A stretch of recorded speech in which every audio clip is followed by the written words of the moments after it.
All information contained in this podcast is general in nature and does not consider your individual circumstances. You should consider the appropriateness of this information with regards to your individual objectives, financial situation, and needs.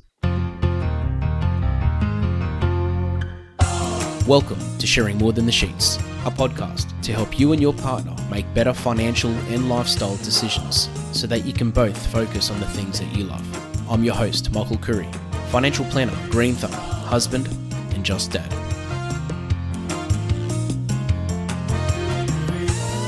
This episode is part of a health series where I invite experts from the health industry to come and talk about things that we should all be aware of and most likely do ourselves. I believe that people treat their money just like they treat their health, and that our greatest asset is our health, both physically and mentally. I hope you get something out of it and share the episode with any friends or family that may benefit. As part of this health series, we've talked about so many different ways to be fit, so many different ways to help our health, to become fitter, to become stronger, to hopefully live a lot longer. There's a big part of health and a big part of being fit, which is probably just as important, if not more important, than the actual exercise, and that's nutrition. And today I've invited Nicole Miller, who is a dietitian / owner, director, founder of Total Balanced Nutrition, onto the podcast to talk about this whole idea of diet and the role that diet plays in getting fit and healthy and doing all these amazing things that I'm sure all of us want to do. Nicole, thank you so much for joining us. No problem. Thank you so much for having me. Am I right in saying that it's literally it's just as important, if I've heard it's more important than the actual exercise itself? Yeah, I think just as important, but I think it's not really, nutrition's not really focused on as much as training or going to the gym. I think a lot of the time when people think, oh, I'm going to get fit, I'm going to train for a marathon, I'm going to do X, Y, Z, lose weight, gain muscle, they think of all the gym and the training side of it, but they kind of neglect the nutrition aspect. And it's definitely just as important, if not sometimes more important. Yeah, like I sort of see it as fuel in a car, right? Like you can have the best car with the top engine, serviced regularly, everything. But if the fuel that's going into it is not the right fuel, or if anything, if it's bad fuel, the car's not going to run properly, or it might for a little bit, but it's not going to run as well as it should.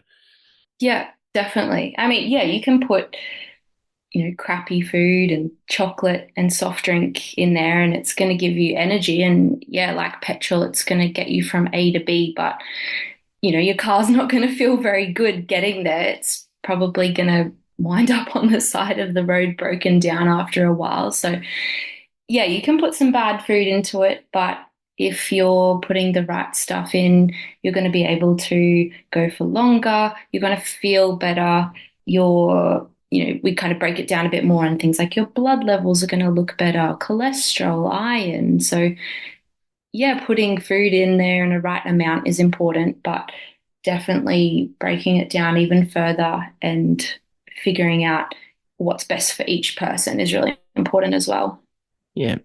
And also, can I ask you, just from your experience talking to people, why do you think that many people, and this is just my opinion, but I feel like a lot of people someone's diet is very underrated, like what they eat, the food. Don't get me wrong.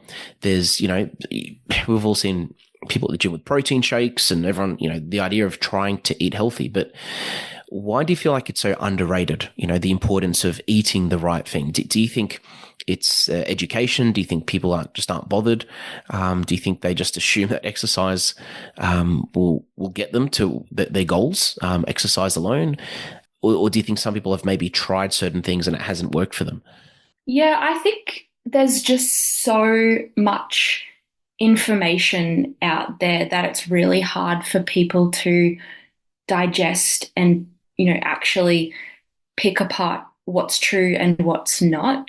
Like social media is so bad at just throwing out all of this incorrect information about nutrition and diet culture and all these influencers promoting greens powders and everything. So I think with the training side of it, or going to the gym or going for a run, I think it's not as complex as nutrition, and it's also instant gratification and instant kind of results as well. You go for a run, you feel good. You've done the workout, it's tick the box. But nutrition is something that you have to work on every day, and it has to become a really big part of your lifestyle. And there's just so much information out there that I feel like it's really hard for people to choose what's going to work for them. And that's the other thing, like everyone's different. So your diet is probably going to be so different to my diet and what works for me, and which is going to be so different to what works for somebody else's diet. So there's so much information, but then everybody's different as well.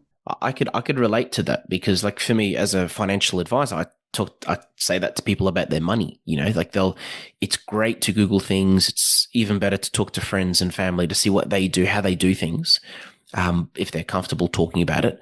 But it's important to realize that yeah, every circumstance is different. Every person's situation is different. So you're right, and there are a lot of things out there. Like even on my Instagram reels, the amount of things you see saying, "Oh, get a 6 pack in 6 days," or do this, or eat 17 yolk eggs every morning for breakfast, or just like things that are probably good, but they probably don't suit everyone, and they suit some and not others, and because there's so many factors, isn't there, when it comes to someone's, like when you're helping your clients, looking at their diet, there are so many things to factor in, aren't there? Because like from not just from body weight to what their goals are, but even, would I be right in saying that you even look at that person's like their nationality, for example, their background? Because Yeah. like there are certain people that have origins from certain countries that will usually have high cholesterol, or a bit more lactose intolerant, or they can't eat certain foods, or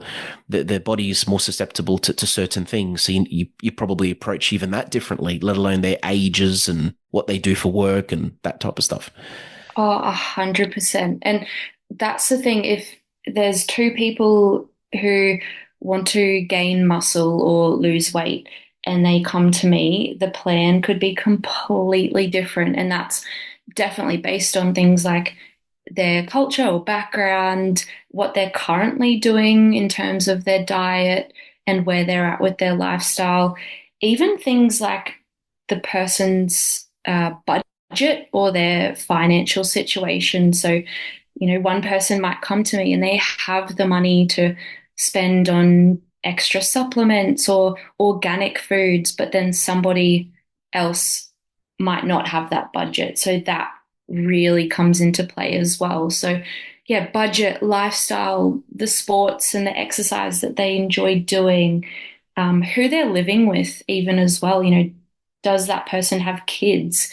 Do they need to make kid-friendly meals that are going to help support their goals? Or are they, 20 something and just living in a share house? So you could have the exact same goal, but everybody is going to be so, so different. So I think that's where it becomes really hard for people to, just get on Instagram and look at what this influencer is doing for weight loss or muscle gain, because their situation is going to be so different to, somebody else's situation. So it's really hard to just follow blanket rules and blanket plans for nutrition.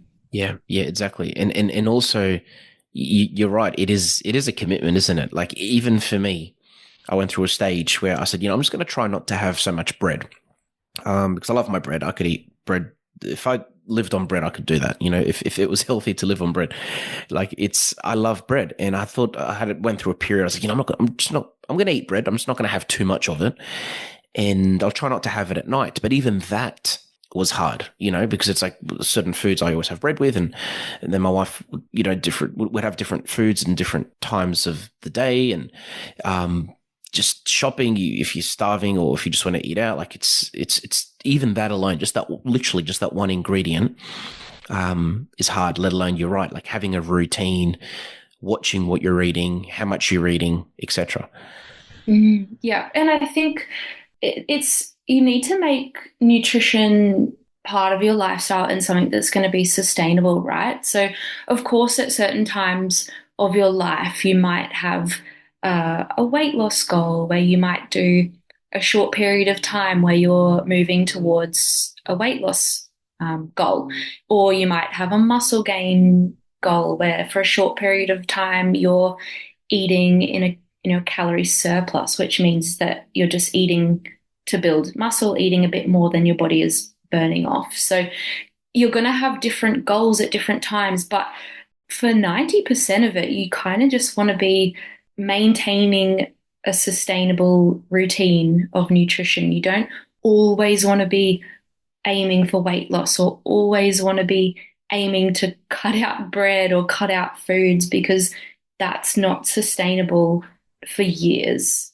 Like cutting out bread and cutting out all of those things, it's like it's pretty depressing unless you're celiac or you have an allergy or something. It's quite depressing to cut out foods like that for an extended period of time. So, yeah, you have short goals here and there, but you want it to be something that you can maintain for a long time. Yep. It's so true. And I went through a period where I was trying to get my six pack again, that I had 20 years ago. And my kids still laugh at me when I talk about it. And I went on YouTube and I looked up videos how to get a six pack. And it's funny. And I know, and by the way, now that I've said this to you, I know anyone that listens to this, clients, friends, next time they see me, going to say, "How's your six pack going, Michael?" But anyway, I've put it out there now. So I watch these videos on how to get a six pack, and it's like if you just want like an average six pack, it's this. If you want this, if you want this, and it gets really intense, doesn't it? Like, and you're right, it does have to be sustainable because if somebody like it got to the level of people that do bodybuilding and competitions and stuff, which obviously I'll never do in this lifetime, but it's one of those things where how far do you want to go? And you're right, how sustainable do you want it to be? And I think this is a good segue into my next question, where I know, of course, just like financial advice, someone sitting down with a dietitian like you, like with a professional, is the best way to have a proper food plan, meal plan, or just a proper plan in general. I know that is hands down going to be the most effective way to approach this whole idea of, eating better to help someone get closer to their goals. But for anyone listening to this, what are some tips that you can share that people can take away from this that they can just probably start doing straight away? Just some quick wins, or even just some, may not be quick wins, but just things that you really, really encourage people to start doing to get them onto that path of just eating better.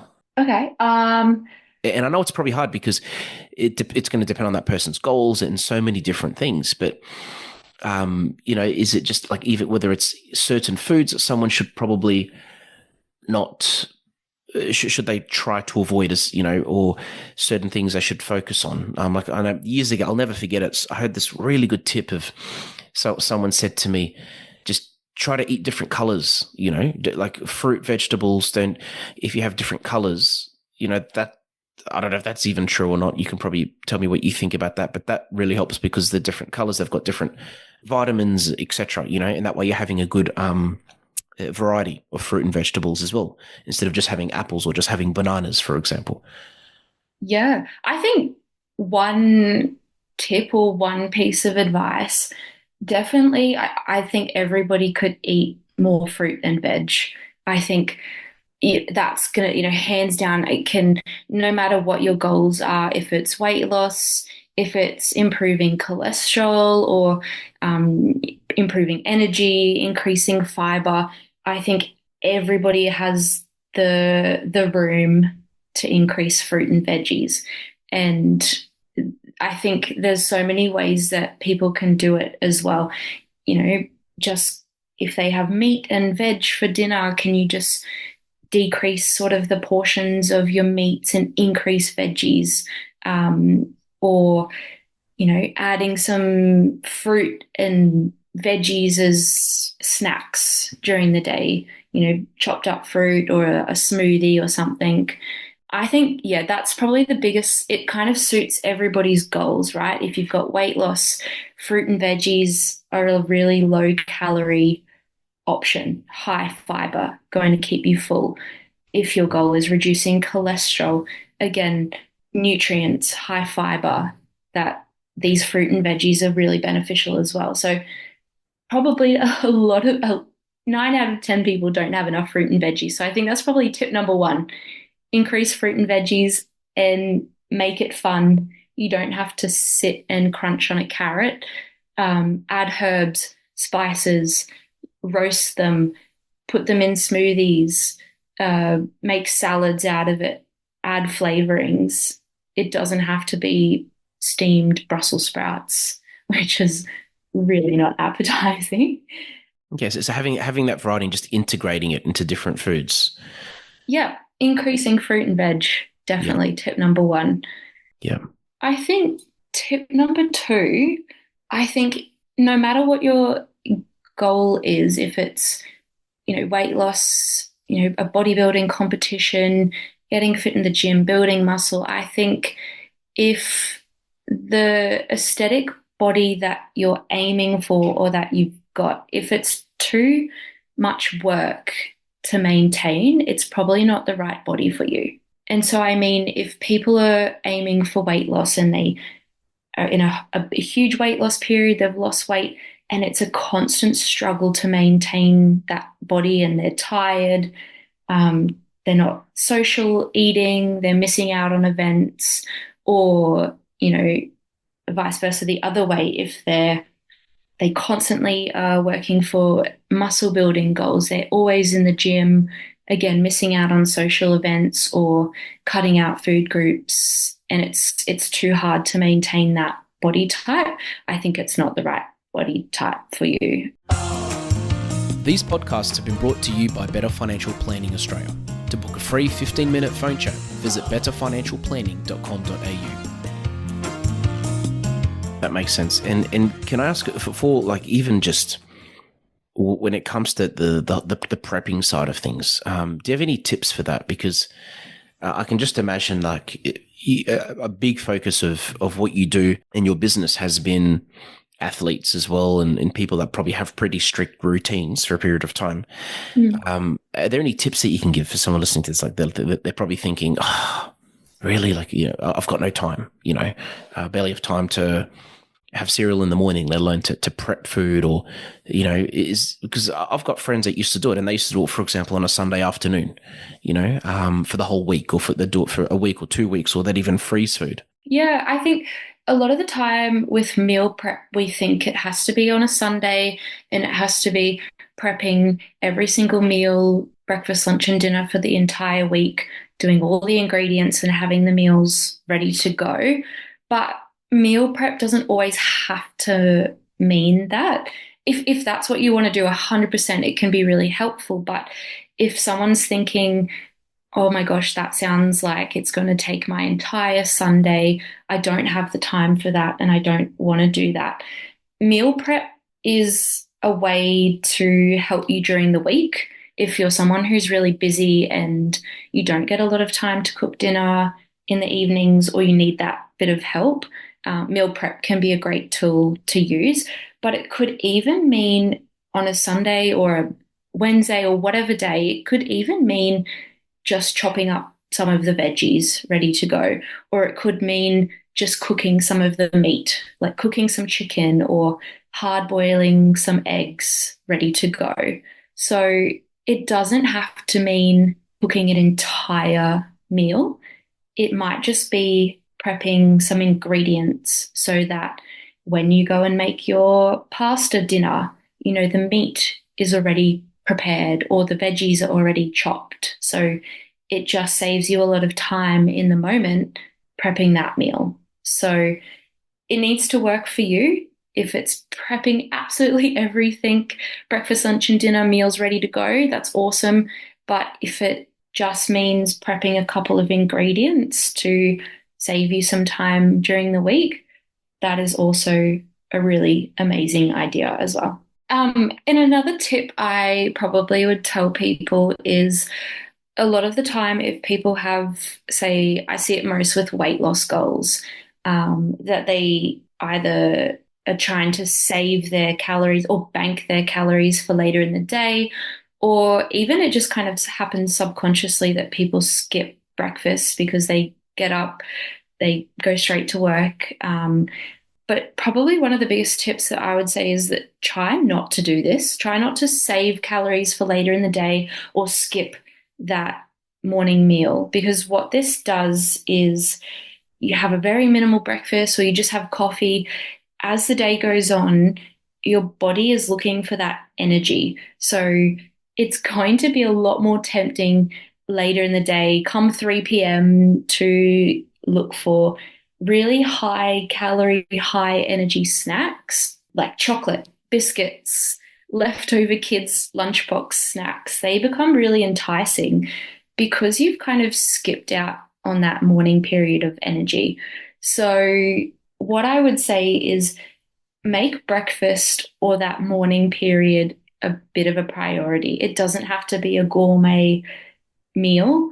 It could be a quick smoothie that you blend up, or it could just be some eggs on toast as well. But having that brekkie meal is something that's a bit of a priority. It can really, really help you either minimize snacks later on, minimize portions if that's your goal. Also, if your goal is something like muscle building, spreading out that intake across the day really helps with muscle growth as well. That all makes sense. And on that note as well, when it comes to diets, because this is something I really wanted to talk about. So, me, for example, I've been doing intermittent fasting for a while. Like I'll start eating at lunchtime, and then I won't eat past 7 or 8 o'clock at night. And I've heard pros and cons about it.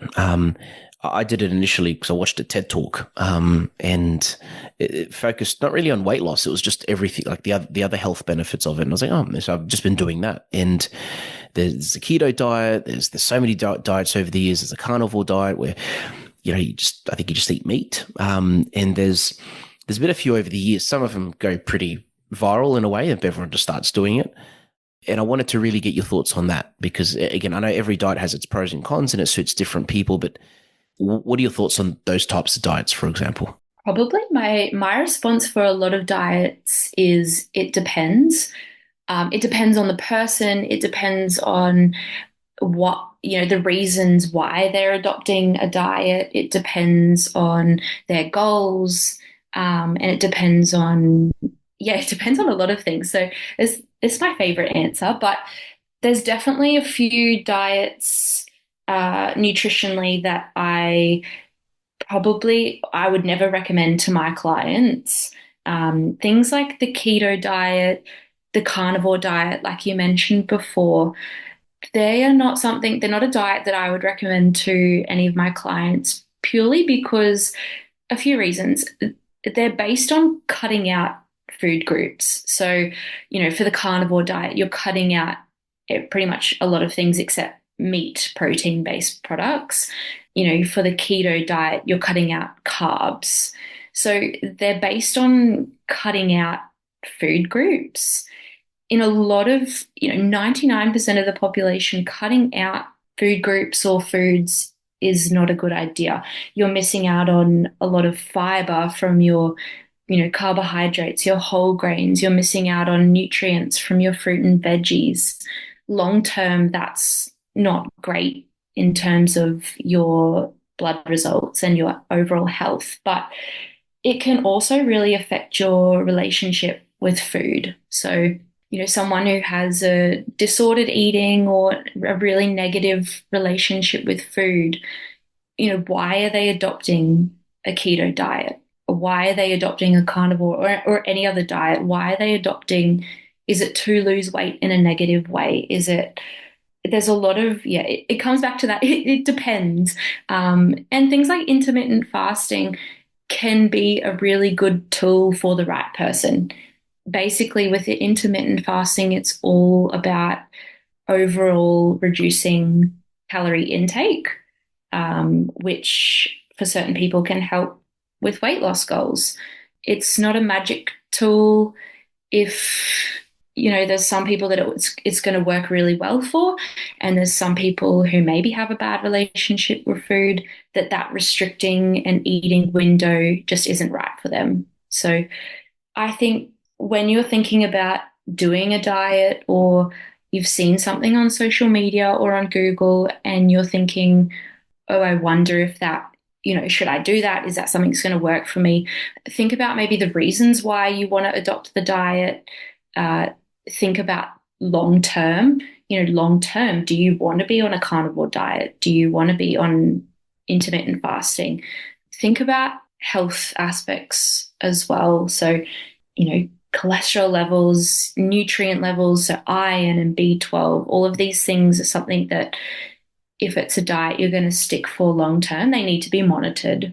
That makes a lot of sense because for me, I've personally never been a big fan of the keto diet, for example, literally for that reason, because there's a lot of things like you think bananas, they've got so many things in them, as we know. And it's by not eating bananas, you're missing out on something. There's got to be something. You could probably replace some of it somewhere else, but you're guaranteed Mm, to be missing out on it. But like what you said, it depends on this person as well. I know I've had some clients over the years where they'll have a certain health issue and the doctor will specifically recommend a keto diet, for example. So it is a case by case basis. And I like that you said it's important to monitor it as well. Again, it's like financial advice. Nothing is a set and forget situation. Advice, if I recommend an investment setup or life insurance or whatever, like it's not a set and forget thing because markets change, goals change, everything changes. And I think diets mm, are probably the same because you can have a diet, you can follow something that probably suits you, but over time things are going to change. Your health will change. I don't know, you'll be diagnosed with different things. Your routines will change, work, everything. So yeah, yeah. I love that you said that because I think that's so, so important. Yeah, and I like what you touched on something just briefly there as well, that you might go to your doctor or a GP and they recommend something like a keto diet, or in passing, they tell you something about nutrition. And probably another tip I would say is be really selective about taking advice from a doctor or a GP. So there are some incredible, incredible doctors and GPs and specialists out there, and I'm not knocking them down, but they have extremely limited education around nutrition. And I have some horror stories about doctors and specialists telling their patients, oh, you need to cut out dairy or you need to cut out carbs for XYZ goal, and you need to do this and that. And that then starts a bit of a snowball effect that it really affects their relationship with food, and they start all these crazy diets just because their doctor has told them that. So by all means, listen to your doctor. There's some amazing doctors, but do just be quite selective about, and I guess if they tell you you need to cut out dairy, maybe get a second opinion from a dietitian, or, you know, have a bit of a think about, oh, do I want to actually cut out dairy? Is there another way I can go about it? Because, yeah, while there's some great doctors out there, unfortunately, they just don't have the nutrition education. So I do have a lot of clients who have unfortunately taken the advice from nutrition from their doctor, and it hasn't turned out well for them. No, that's good advice. That is good advice. And I think I have one more question. And to me, this one's a big one. And to you, it's going to be probably the most random question. It's probably more of a statement. But how good are eggs? Like, so for me, my wife laughs at me. I have an obsession with eggs. Like, it's one of those things where I used to have chickens in the backyard, and like eggs, I feel like contain so many nutrients.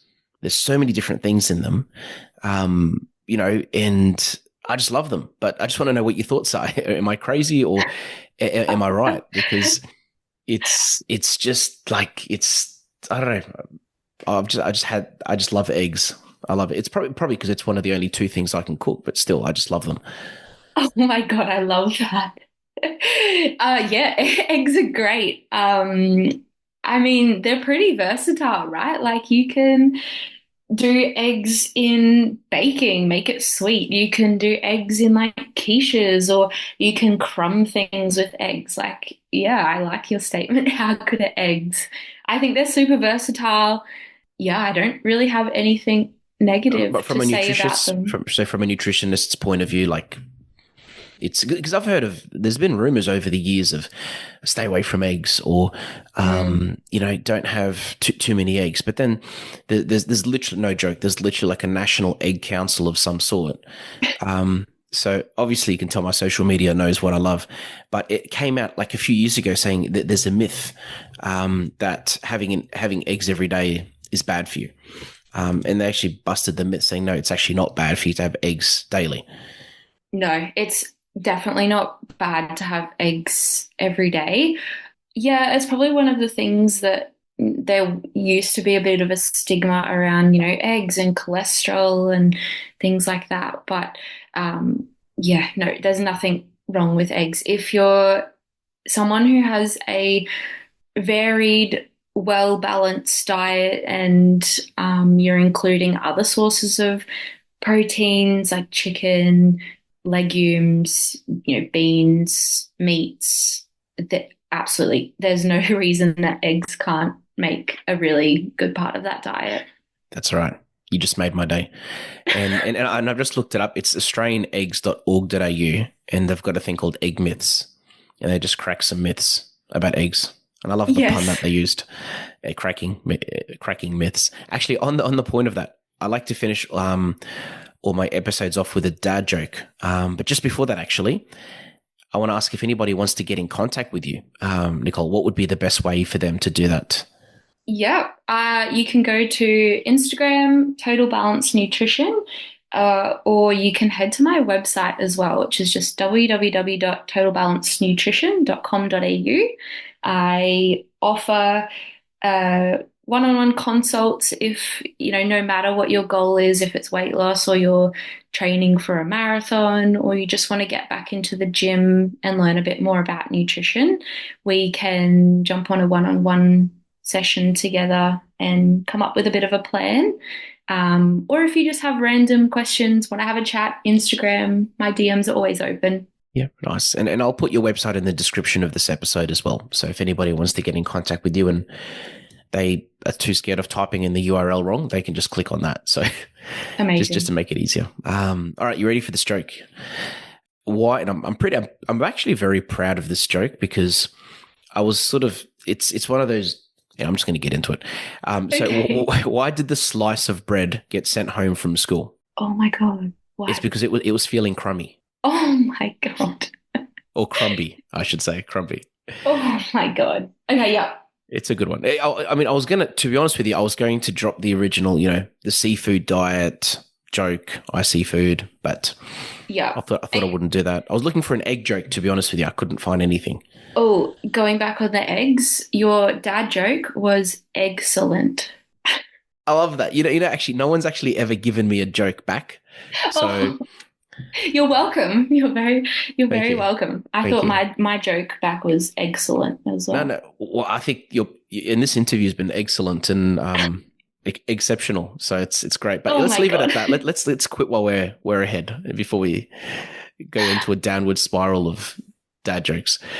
But no, Nicole, thank you so much for your time. I really appreciate it. And I love talking about this whole topic of diet, and because we've talked so much about exercise in this series, and I thought this would be one of the best ways to finish things off. But thank you so much for your time. No problem. Thank you so much. I hope everyone listening has gained a bit of info about nutrition. I hope it's useful for them. Yeah, no, thank you. Thanks for joining us on Sharing More Than the Sheets. Please make sure you subscribe to be updated with future episode releases, and feel free to share this episode with any friends or family that you think it might benefit. Please visit us at sharingmorethanthesheets.com.au to submit questions or requests for future podcast topics. These podcasts have been brought to you by Better Financial Planning Australia. To book a 15-minute phone chat, visit betterfinancialplanning.com.au.